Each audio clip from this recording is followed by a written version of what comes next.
Amiga,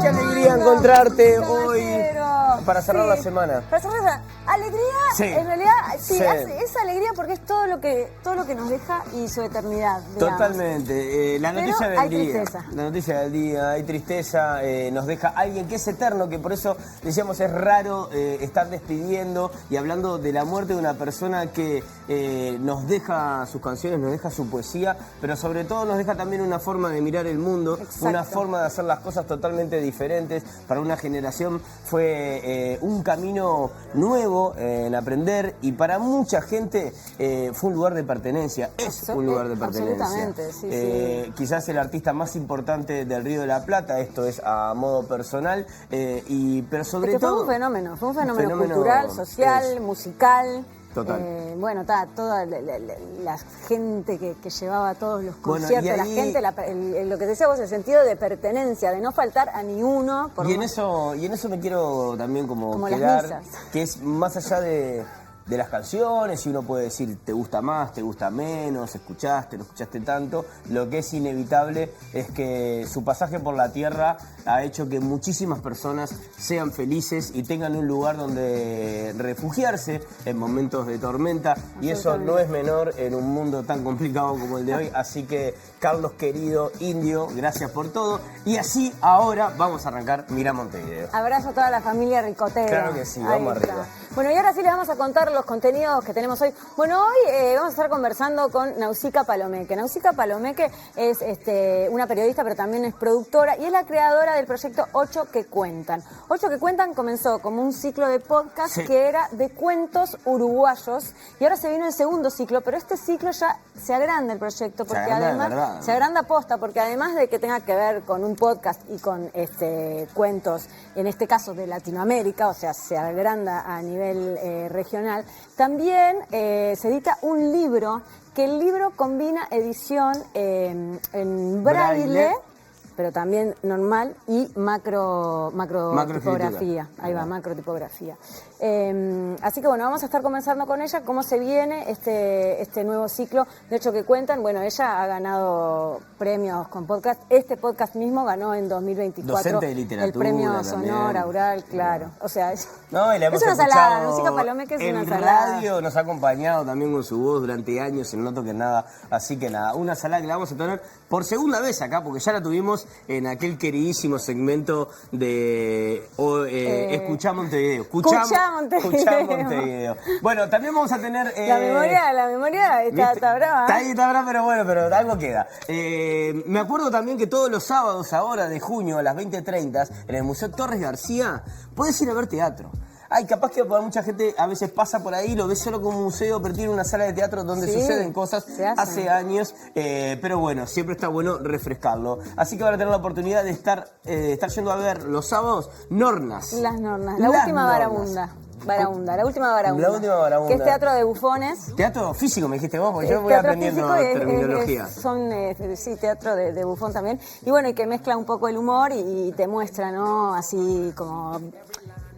Te muestra cómo es la sociedad actual desde un lado absurdo también, y bueno, y te hace pensar bastante. 3 entidades que se vienen a jubilar a Montevideo. Imagínense todo lo que hay. Como puntapié. Ahora telas que hay para cortar. Bueno, se vendrán a jubilar al querido Frater, se vendrán a jubilar al querido Club Fraternidad. No se sabe, estábamos hablando de pertenencia, y una banda que tiene pertenencia con su barrio y con todo lo que sucede ahí son los Cuetos de Hansel, quienes ya llevan como 10 años de banda, con 2 discos y un EP editado. Extremos es lo último, estuvieron el año pasado acá por ello, pero se van a estar presentando mañana 6 de junio en el Club Fraternidad. Y para conversar con ellos, primero escuchamos su música. Adelante. Otra vez estoy llenando la copa vacía. No creo que sea un buen momento para embriagarme. ya ese día. Si hay un Dios, le pido me quite esta pena. Me quedo encerrado en mi cuarto, te dejo prendida la luz de afuera. Déjame quedarme un rato, déjame quedarme un rato en mi nube negra. Llevo puesta la corona de espinas, reina en la noche y en las esquinas. Yo comprendo que no me puedas perdonar. Otra vez estoy llenando la copa vacía. No creo que sea un buen momento para embriagarme ya ese día. Si hay un Dios, le pido me quite esta pena. Me quedo encerrado en mi cuarto, te dejo prendida la luz de afuera. Déjame quedarme un rato, déjame quedarme un rato, déjame quedarme un rato en mi nube negra.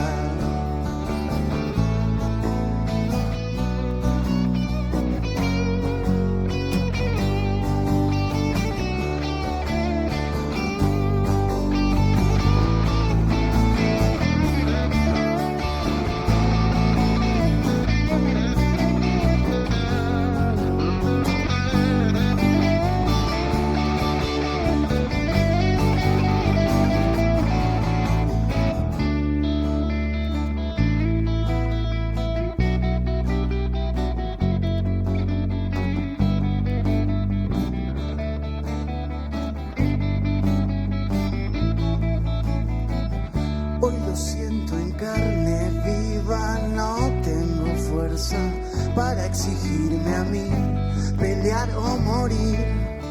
No es mejor escapar para sobrevivir. Dicen que el rock no me va a salvar, pero esta noche me va a anestesiar y voy a ser el rey de los perdedores. Otra vez estoy llenando la copa vacía. No creo que sea un buen momento para embriagarme ya ese día. Si hay un Dios, le pido me quite esta pena. Me quedo encerrado en mi cuarto, te dejo prendida la luz de afuera. Déjame quedarme un rato, déjame quedarme un rato, deja que me quede, nena. No.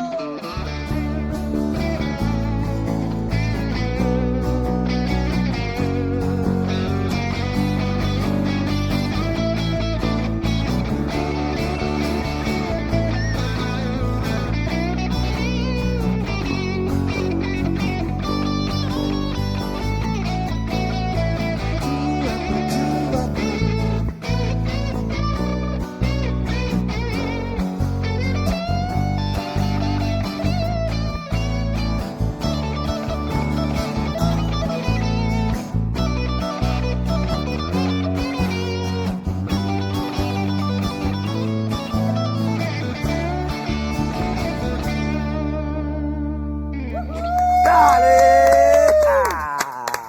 ¡Qué alegría! Muchas Bienvenido. gracias, bienvenido a los cuentos de Hansel acá en Vía Montevideo. Aprovecho ya para presentarlos Me a encanta, cada es el uno. momento de pasar lista. Me fascina. Buenísimo. Joja Cabrera, cantante y compositor de la Sí, banda, sí. también, ahí está. Daniel Del Bono, con guitarra y Hay que coros. levantar las Marcio manos. Silva, acá, guitarra eléctrica. Y Chipi Soberal, allá en el bajo eléctrico. Bien, ¿y nos falta Gracias Bata? por esto. Nos falta Bata, sí. Nachito, le mandamos un saludo. Bien, sigue en la banda, ¿no? O Sí, no, sí, no. sí, sí. ¿Te imaginas esa pregunta ahora? No, la verdad que... para Bueno, afuera. justo íbamos a hablar de eso. Chiquilines, se viene este toque el sábado en el Club Fraternidad. ¿Cuál es el vínculo bien con el club, con el barrio? ¿Qué es para ustedes? Bueno, sí, lo importante es que la banda nació ahí. O sea, el primer toque nuestro fue ahí. Exacto. Somos del barrio. especialmente yo, todos mis amigos son de ahí. El rock and roll que se vive en fraternidad, vos sabés, Pablito. Nos ha tocado hacer alguna cosilla. Claro, Hermoso. Y nada, se vibra el rock and roll en ese barrio, más que nada ahí en esa cantina. Y bueno, nosotros somos la banda de ahí. Yo me voy a tomar la licencia de hacer algunas preguntas que capaz que ya se las hicieron cuando vinieron la otra vez, pero bueno, yo no estaba porque hoy repaso la discografía y me encuentro con un primer disco, tipo pisando disto, así desde el primer, y cantándolo más cómodo, y después veo como un cambio en la música, dándole mucho más aire de repente también a la lírica y a los arreglos de guitarra, también que están como más minimalista, pero que están como más adelante, se siente un poquito más. Es mi percepción de repente. ¿Cómo se da eso? ¿Por qué se da? Sí, total. Primero de esa verborragia del arranque de la banda, de ir descubriendo que es esto, ese mundo del rock and roll, y de decir cosas y para adelante. Para adelante. Después hubo un parate. Pandemia, ¿no? Ahí en el Diome. Sí, exacto. Bien, estás.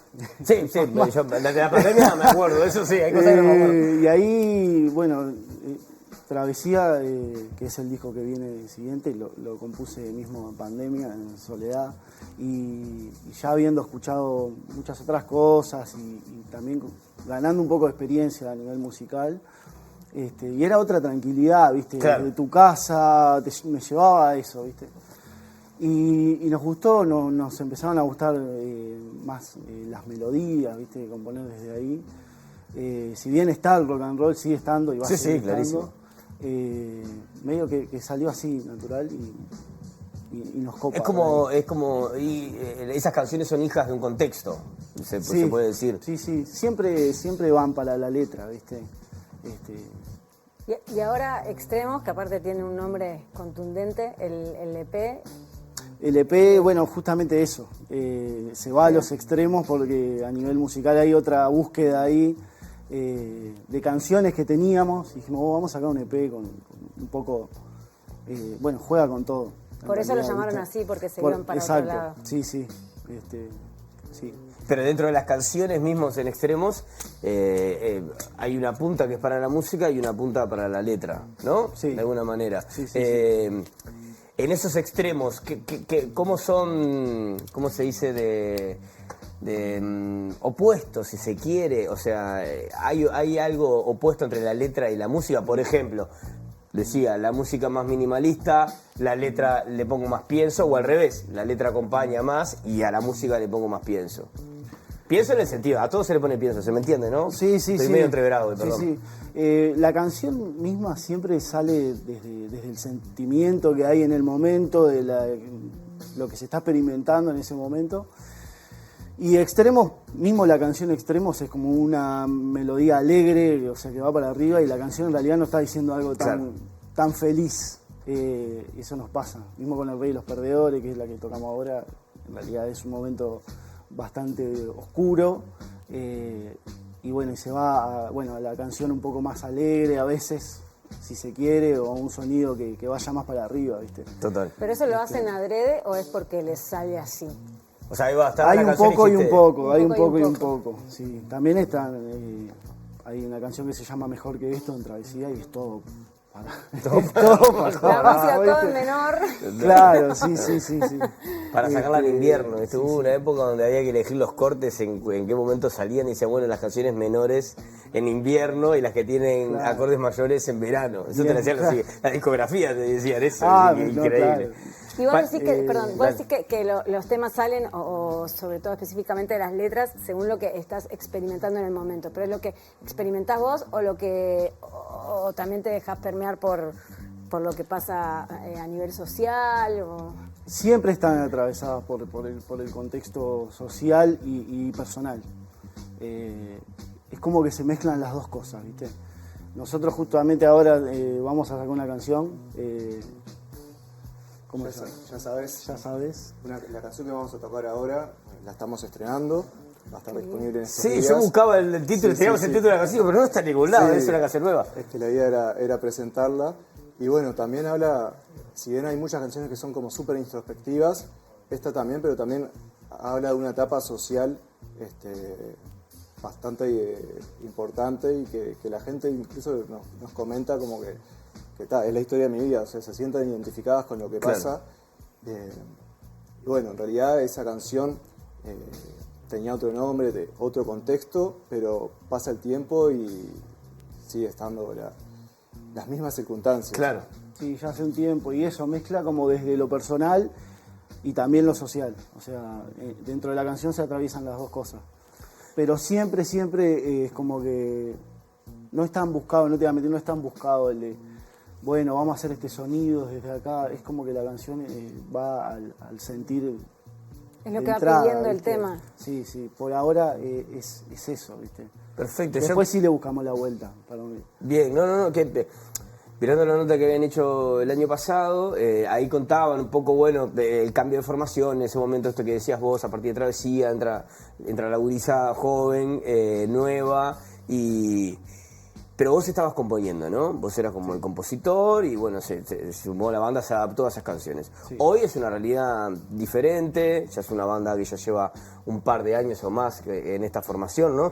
Son más o menos... Sí, Marcio es el más nuevo. Por eso me estaba mirando cuando estás hablando y decís, no tengo nada que ver. Marcio es el más nuevo, el Chipi es el más viejo. Bien.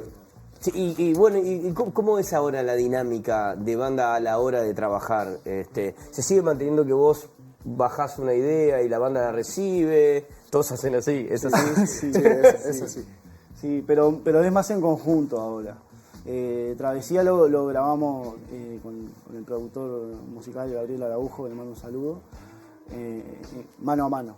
Bien. Y después la banda lo adaptó y de hecho las canciones mutaron mucho en vivo. Claro, también. Claramente, o sea, cambiaron muchísimo lo que es el vivo de lo que está registrado en el disco. ¿Y para extremos?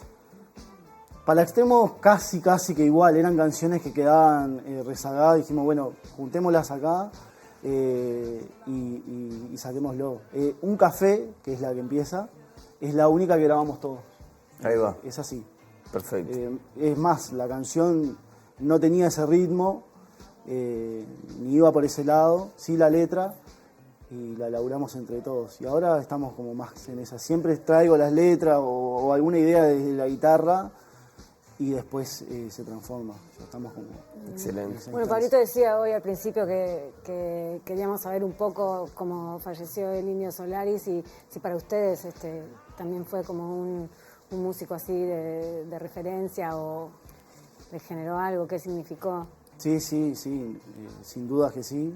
Incluso comparto lo del máximo referente del Río de la Plata. Sí, o sea, para nosotros es una gran influencia, porque aparte, bueno, en el disco de Amanecieron se nota un poco más de eso, pero sin duda, el máximo referente, bueno, obviamente nos pega.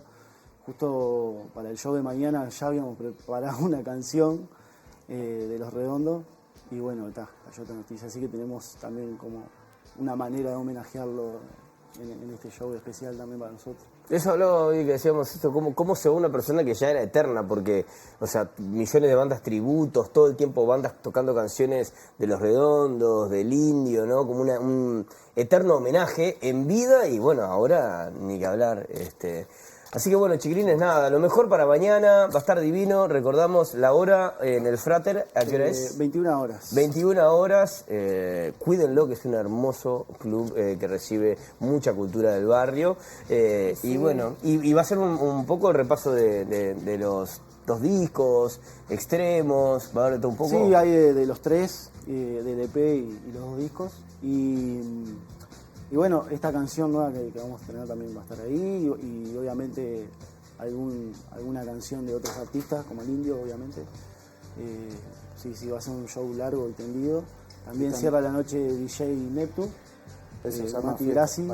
Bien, está fundamental. Después se sigue, así que va a estar largo y lindo. Divino. Así que nos vamos a la pausa con un estreno de Los Cohetes Me encantó. de Yancel. Muchas gracias, Divino, chiquilines. muchas gracias a ustedes. Escuchamos, vamos arriba.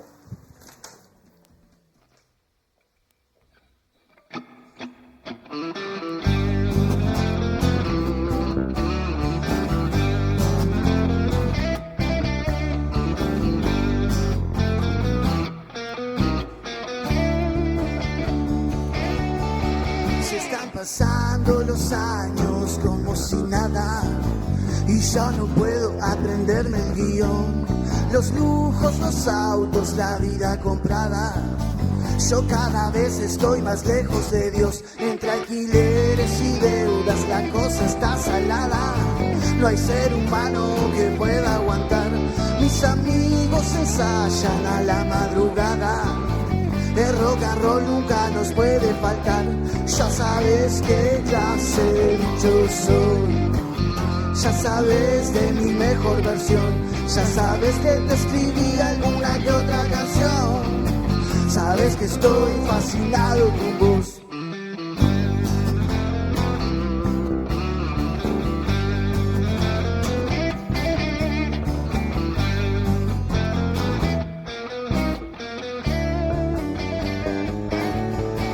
Entre la tele, los tiros y las puñaladas, las noticias que nos quieren contar, yo me conformo contigo, el perro y mi guitarra. Y si se puede un vino para tomar, y la vecina me grita toda la mañana, y el tachero que me quiere pasear. Acordate que siempre hay otra jugada. Depende del juego que vos quieras jugar. Y ya sabes qué clase yo soy. Ya sabes de mi peor versión. Ya sabes que te escribí alguna que otra canción. Sabes que estoy fascinado con vos.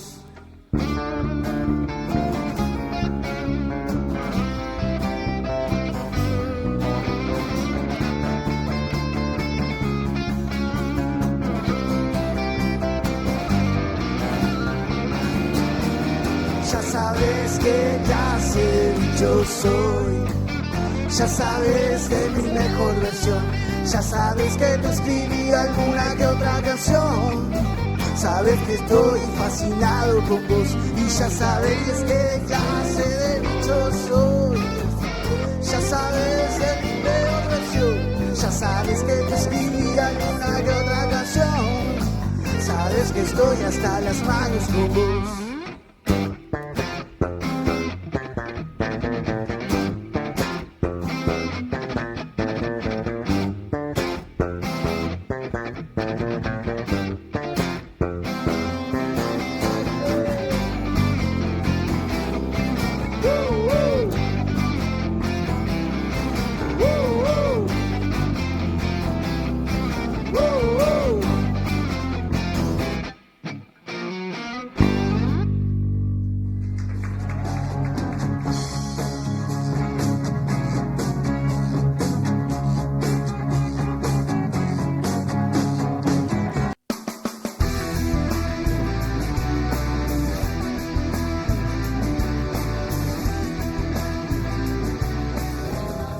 Presenta FENARRES, compromiso 6+1 para la educación pública.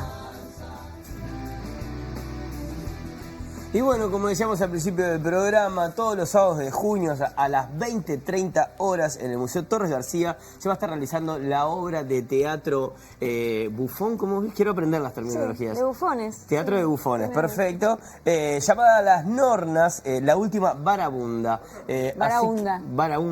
Barabunda, bien. Qué suerte que tengo a mi correctora acá de presentación y de estilos de teatro. Nornas, divina. la última Barabunda. Bien, perfecto. Mariana estuvo hablando con una de las Nornas, con la actriz Antonella Fontanini. Así que, si les parece, antes de seguir patinando, vemos qué nos dicen.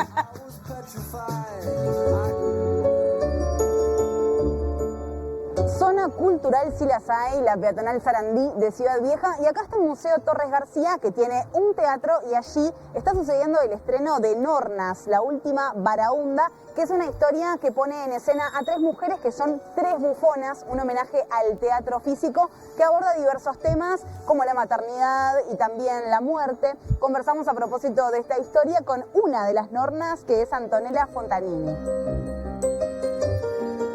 Es un trabajo de teatro físico, tiene humor, y las Nornas, que es como el nombre que tiene la obra, son estas deidades nórdicas que en la mitología griega son las moiras. Estas bufonas somos esas deidades.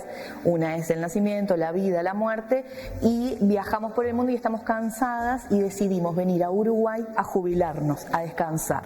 Y de eso va esta historia, que además el bufón es un género que hace una crítica, ¿no?, a la sociedad, a las autoridades, como a lo que está arriba, ¿no?, de nosotras, como los bufones del rey, del teatro de la comedia, que eran esos personajes disidentes que los reyes contrataban para burlarse de él mismo, ¿no? Entonces es como un humor oscuro, más oscuro que el clown, que tiende a ser luminoso, ¿no? Son seres deformes, manejamos prótesis, los cuerpos están deformados, son como cuerpos grotescos, muy lejos de la hegemonía. Entonces en esos lugares yo me siento mucho más cómoda, me siento más libre. Crear a partir del movimiento, también descubrís que se genera toda otra cosa del mundo emocional, y también cómo se transmite eso, lo que se queda al público a partir de un movimiento que vos hiciste, ¿no?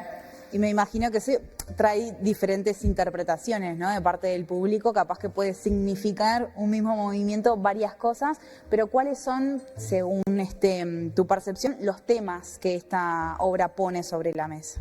Se cuestiona mucho sobre la maternidad y las formas también de la maternidad.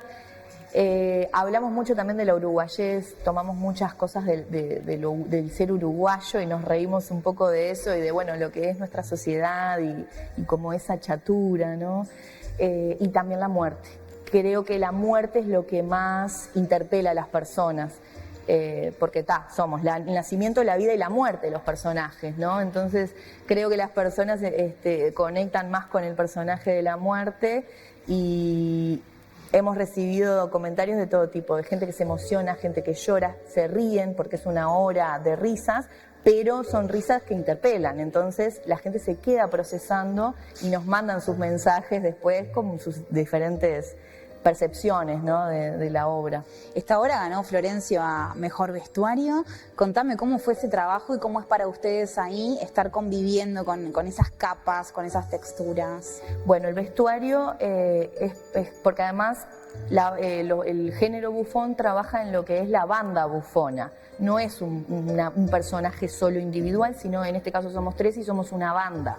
Nos movemos juntas en masa y generamos también esa imagen, esa metáfora de imagen juntas como una banda. Y somos un personaje en sí, esa banda.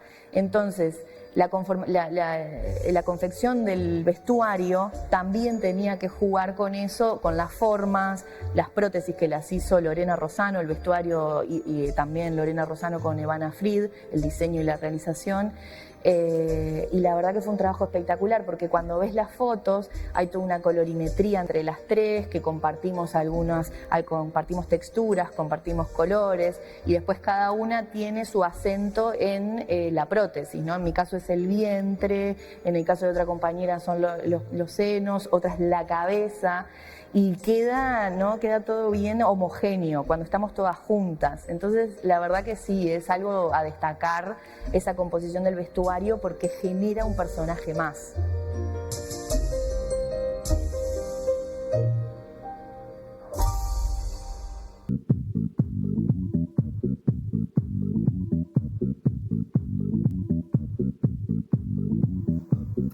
Y nos vamos a la literatura latinoamericana, nos vamos a un podcast también, y nos vamos a la accesibilidad también. Y estoy hablando de Ocho que Cuentan. Ocho que Cuentan es un proyecto que, como les contaba al principio del programa, creó Nausicaa Palomeque, que bueno, es periodista, es productora, es docente.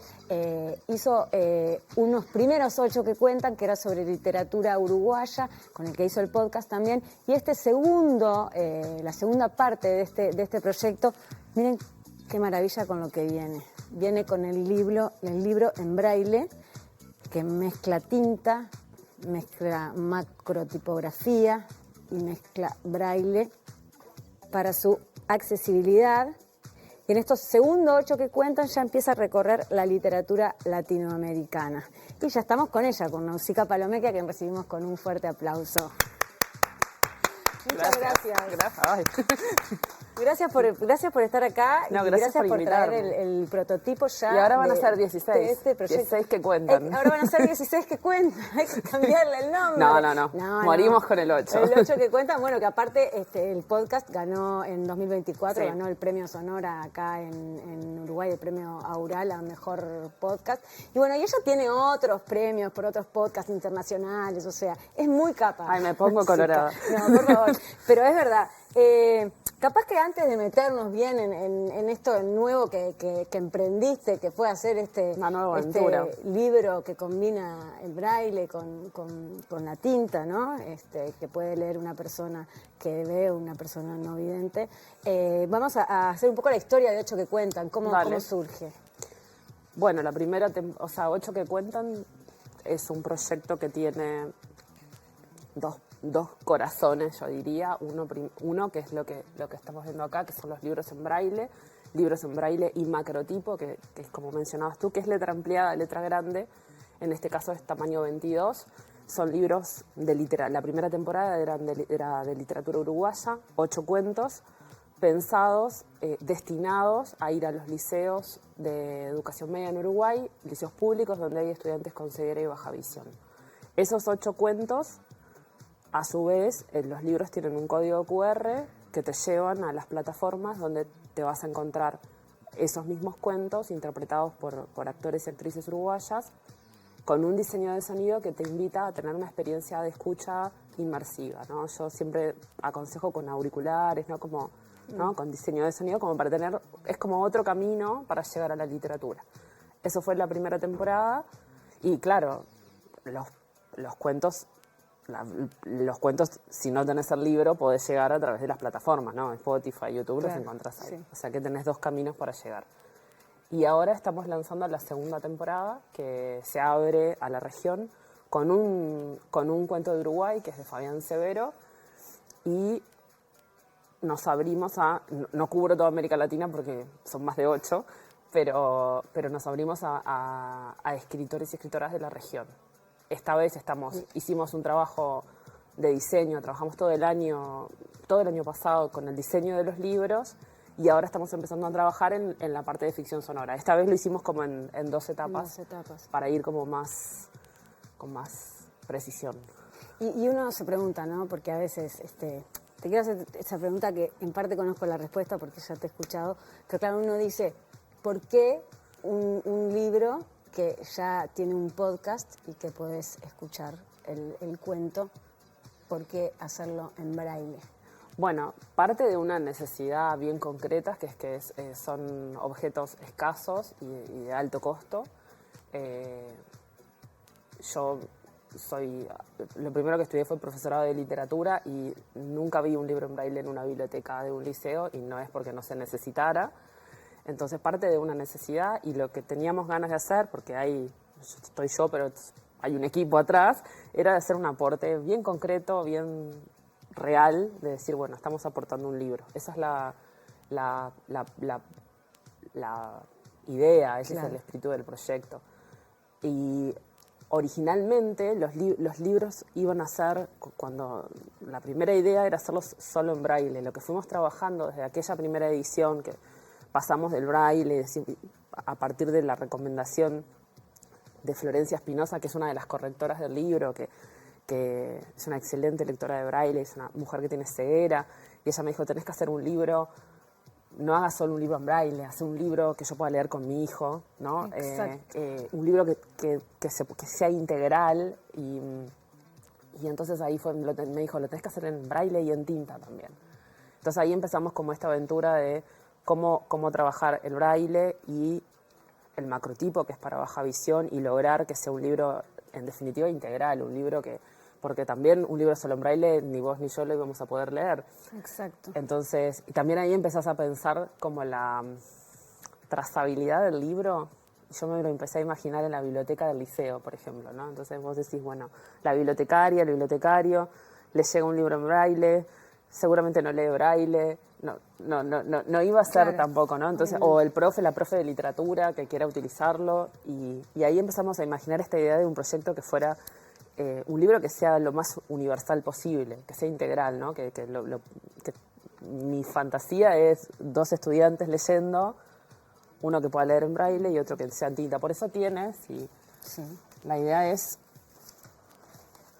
o sea, esto es macrotipo, es tamaño 22, y es que el mismo texto que está acá en braille esté de este lado en tinta. Entonces, que se pueda compartir la lectura. Y contanos un poco las dificultades también de hacer un libro Y así, es una gran porque no aventura. es algo sencillo tampoco. No, para nada, para nada. Ha sido como un año de aprendizaje realmente. Primero era solo en braille. Después hicimos una versión que era con la tinta sobre el braille, y con Alejandro Di Candia, que es el diseñador editorial, él me decía, no le convencía el braille arriba, la tinta arriba del braille, porque le parecía que no era tan limpio y que quizá eso generaba como cierto ruido visual. Entonces me dijo, y él me propuso, ¿qué tal si procuramos poner la tinta enfrentada al braille? Y eso generó, y a mí me encantó la idea, pero eso generó una complejidad de que el braille, una cosa que te dice la gente que trabaja con braille es el braille manda, porque el braille no es algo que vos puedas agrandar, achicar, entonces había que ajustar la tinta para lograr que coincidiera con el braille, y eso es un trabajo. Hicimos 5 correcciones de braille para afinar. La letra que eligió Alejandro también es una letra pensada especialmente para que sea una lectura amigable para las personas con baja visión, que sea bonita también. Hay un trabajo bien complejo. Es un gran aprendizaje, porque implica además necesariamente el estar todo el tiempo validándolo con personas que leen braille. Claro. La primera vez que yo tuve un libro en braille, lo primero que sentí fue ¿cómo corrijo? Claro, imposible. ¿No? Entonces eso también hace que necesariamente, y eso es súper lindo del proyecto, tienen que participar personas que leen braille.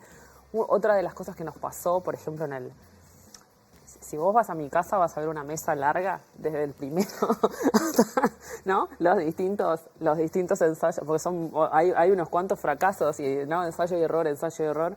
Una de las cosas que en un momento habíamos decidido era, el braille lo que tiene es que expande todo, ¿no? Vos haces, si tú tenés un texto en tinta, un documento en Word, y lo pasás a braille, se te va a multiplicar por 3 y pico. Eso también te marca una extensión. Entonces, en un momento con Alejandro dijimos, qué lindo sería como que fuera como una colección. Y la idea original, dijimos, 8 libritos, un cuento en cada libro, y libros más chiquitos, más como de bolsillo. Yo estaba chocha con mi idea del librito de bolsillo, ¿no? Como más un tamañito y una formita más de libro. Claro. Y me fui súper contenta a la casa de Florencia a mostrarle nuestra... Y claro, el tema del braille es que Flor lo empezó a leer, claro, era un librito de este tamaño, más chiquito, era más cortito.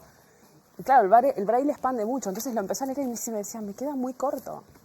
Se me corta la oración muy rápido. Y fue como, claro, porque tiene que ser estético, pero tiene que ser funcional, además. Entonces, es muy molesto estar leyendo y que la oración se te corte enseguida. Entonces era precioso, pero no funcionaba. Marcha para atrás. Volvimos al tamaño más grande. Y así ha sido como... Y lo has hecho a 2 orillas aparte. Sí. ¿No? Hicimos la parte en braille, la imprimimos en Buenos Aires, en la Asociación Tiflonexos, que fue un lugar donde encontramos que nos acompañaron en la aventura. Total. La tinta la hacemos acá en Uruguay y el ensamble lo hacemos acá en una empresa que se llama Almaplas, que es donde hacemos el ensamble. O sea que es como y a su vez tenés las portadas que están hechas, el 8 con texturas. con texturas. Hay una textura que es lisa y hay una que es brillante, pero en realidad lo interesante es que es una textura lisa y una textura con rugosidad. Claro. Para que cuando tú recorras con el dedo puedas diferenciar que hay dos formas. El dibujo y eso, exactamente. Que hay 2 formas. Bueno, eso también lo cortamos, pegarlo. Es un libro artesanal. Artesanal. Sí. Y entonces acá finalmente, al final la versión que tenemos hay 2 cuentos en cada tomo. Sí. Divino. Y esto requiere recursos para hacerlo. Sí, requiere recursos. Sí, por suerte están estos recursos para poder avanzar. Sí, esto lo hicimos con el apoyo de la Fundación Itaú. Ah, bien. Y después nos apoyó el gobierno de Canelones también. Yo soy de Canelones, así que Bien. nos apoyaron en el gobierno de Canelones. Y después empezaron a sumar algunas empresas que colaboraron. Aldo con el material, Mosca a la hora de imprimir, Almaplas, que es donde hacemos el ensamble. No me quiero olvidar de nadie. Pero es un proyecto en el que la gente se suma. Eso es una cosa preciosa. Es como que te van apoyando y te dicen, bueno, ¿cómo puedo colaborar? ¿Cómo te puedo ayudar? Y si siempre hay alguna manera, ¿no? Contanos un poco cómo elegís qué cuentos van a estar en Nocho, qué cuentan. Bien.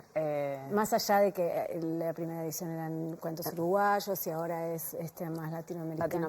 Mirá, es difícil elegir uno por país, ¿no? Ya fue difícil elegir 8, sobre todo porque es una literatura, la literatura latinoamericana hoy es súper rica, la literatura. Total. Entonces hay como algunos, para empezar, siempre una antología es una cosa muy subjetiva. Entonces, desde el vamos son 8 cuentos que me gustan a mí. Pero más allá de eso, que no puede ser un capricho, no podía ser solo eso, solo porque si no los hago para mí, en mi casa. Claro. Tenía que haber un criterio, tenía que haber, ¿no?, una cierta rigurosidad a la hora de hacer unos cortes. Entonces, los criterios son el mismo corte que la primera temporada, porque la idea es que sea como un proyecto que va creciendo, pero que tenga que dialogue. Es literatura actual. Son 4 escritores, 4 escritoras. Hay una búsqueda que va desde el realismo, desde cuentos muy íntimos, muy domésticos, hasta la ciencia ficción, ¿no? Va como desde un realismo hacia un terror, una cosa extraña, hasta la ciencia ficción, como ir recorriendo y mostrando también como la riqueza de la literatura latinoamericana actual. Esa es otra búsqueda. Creo que todos son buenos y lindos representantes de su país, pero por supuesto había muchas opciones. Y después hay algunos cortes que tienen que ver ya pensando en el braille y el formato de ficción sonora. Es decir, no podían ser cuentos demasiado extensos. Claro. Que es algo que, porque si un cuento de 20 páginas en braille son 100, o sea que ya eran, ¿no? Entonces necesitas... Y ahí pasa algo que es como bastante curioso, que me lo encontré haciéndolo, que es esa necesidad o esa necesidad de acotarlo a una extensión, coincide con que un cuento de unas, no sé, no pensando en braille, pero que se vaya como unas 15 páginas en braille, ¿no? Es un lindo tiempo para escuchar también. Hay como una coincidencia ahí de esos 10 o 15 minutos de audio, es un lindo tiempo de escucha también. Entonces, al final, que parecen como códigos tan distintos, tienen eso en común y bueno, buscamos eso y buscamos también ya en la búsqueda la parte sonora, ¿no? Las imágenes sonoras, ya pensando en que vas a hacer un diseño de sonido, entonces que haya, no sé, hay un cuento boliviano que es como, hay un paisaje, un viento que sopla, seco, y yo ya lo iba como... El de Rosario Lázaro también. El de Rosario Lázaro, pero el de ahora, el de después como, por ejemplo, hay un cuento de ciencia ficción, colombiano que cuando lo empecé a leer, lo leí en voz alta, yo leo en voz alta para encontrarles como, y dije, que ciencia ficción, es una Bogotá llena de orugas, que también, que va a permitir como despegar un montón de... Hay un cuento de Eduardo Halfon que es un guatemalteco nostálgico, un domingo de lluvia en Brooklyn, y dije, precioso, que va a un lugar donde tocan jazz, y dije, esto es una preciosura. Y después está el cuento de Fabián Severo, que es un escritor que a mí me encanta, porque es un escritor que escribe en portuñol. ¿El portuñol en braille? Igual. Es igual. El portuñol. Porque es más de Sí, o sea, es la versión tal cual la escribió Fabián, estará en braille. Es un desafío hacer un proyecto de ficción sonora en portuñol, pero es un lindo desafío. Y a mí me parecía muy importante que Fabián estuviera en esta antología, porque Fabián escribe la frontera. escribe, el portuñol es la lengua, su lengua materna, es la lengua en que le hablaba su mamá. Y esa frontera que él defiende en la escritura es muy latinoamericana también. Entonces a mí me parece súper lindo incluir un texto como el de él en una antología, que en definitiva cuando haces una antología de América Latina estás narrando América Latina. ¿El de un mexicano no habla también de la frontera? Desde su literatura, claro, y después empiezan a aparecer como esos hilos invisibles. Tenés a Yuri Herrera, que es un escritor de la frontera también, que también narra. El cuento que elegí no específicamente, pero se respira. También narra en la frontera de Estados Unidos-México. Claro. Entonces empiezan a aparecer como esos hilos invisibles. Y ahora venía para acá y me llegó un mensaje de una profe de literatura que está trabajando con los cuentos. ¿En serio? Y me decía, no, porque estuvimos conversando con los estudiantes con el cuento de Fabián y me decía el tema del portuñol y el tema, cómo está el tema de la inclusión adentro del cuento y el cuento de Samantha. Y me empezó a hacer unas lecturas de Samantha Schweblin, que es una niña, una muchacha, adolescente que come pájaros y es como, bueno, ¿cómo te comportás frente a esa cosa rara que pasa o frente a lo extraño o frente a lo distinto? Y me decía, no sabes las cosas que están pasando en la clase con los cuentos, y yo estoy así. ¡Qué lindo! No, claro, porque es como provocar eso también es lindo. Obvio. Nausica, entonces, ¿estos libros a dónde van a ir? Estos van a secundaria, los liceos donde hay estudiantes con ceguera y baja visiones, es como el... Y no solo acá en Uruguay. No, estos van solo en Uruguay. Solo acá en Uruguay. Solo en Uruguay. Los otros están en otros... Lo que hicimos fue un convenio para el podcast. Ah, perfecto, el podcast. Es para el podcast, que es donde imprimimos en Buenos Aires. Lo que vamos a hacer, ellos tienen una comunidad, una biblioteca, es un archivo digital, que es una comunidad enorme de personas con ceguera y baja visión. Son unos 12.500 en toda América Latina y los podcasts van a estar ahí. Ah, qué bueno. Bien, así bien, que bien. vamos creciendo. Divino. Sí. Bueno, muchas gracias. No, Nausica. gracias a vos. Muchas gracias por venir y muchas gracias por estas maravillas. Gracias. Divino. Bueno, nosotros nos estamos despidiendo. Que terminen lindo el viernes. Nos vemos el próximo lunes y que pasen bien el fin de semana. Acá estaremos. Chau.